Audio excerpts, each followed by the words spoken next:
ఈ ఎండే లోపల మీకు అర్థమవుతుంది. ఎనీవేస్ నిన్నటి వీడియో నేను డౌన్ చేశాను. కుటుంబం గురించి భయపడ్డాను, ఆలోచించాను. మనందరిలో ఉండే భయాలేవి. మనందరం రాముడు అవడానికి ఆస్పైర్ చేస్తాం, కానీ ఆ స్టేజ్కి రీచ్ అవ్వాలంటే ఈ భయాల్ని దాటాలి కదా. అన్వేష్, మనం ఒకసారి మాట్లాడుకుందాం. ఒక రోజుకి మించి నేను ఆ వీడియో డౌన్ చేసి మళ్ళీ రీఅప్లోడ్ చేయాలంటే నా ఫ్యామిలీ నమ్మలేదు, నా ఫ్రెండ్సే నమ్మలేదు. నువ్వు పెట్టేస్తావు అంటున్నా. నేను కాదంటే చెప్తున్నారు నాకు, నువ్వు పెట్టేస్తావు వీడియో అని. మరి ఇంత ఇదిగా నా గురించి తెలుసుకున్నానని చెప్పి నువ్వెలా నమ్మావు? నువ్వు నీకు నా గురించి ఏం తెలుసు అని చెప్పావు? నువ్వు ఐఏఎస్ ఆఫీసర్స్ కొడుకులు. ఏం పనులు చేశాను నేను?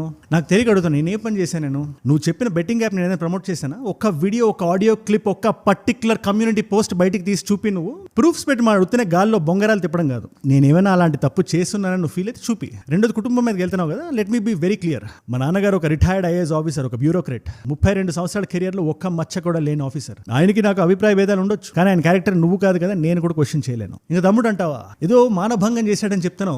డైరెక్ట్ గా మనం పదాలు మాడుకుందాం. మానభంగం చేశాడా? నువ్వు ఒక 14 సంవత్సరాల పిల్లని చేసావు కదా, దాన్ని మానభంగం అంటారు. దాన్ని మాట్లాడదాం, అది కూడా వస్తుంది. ఆ పాక్సో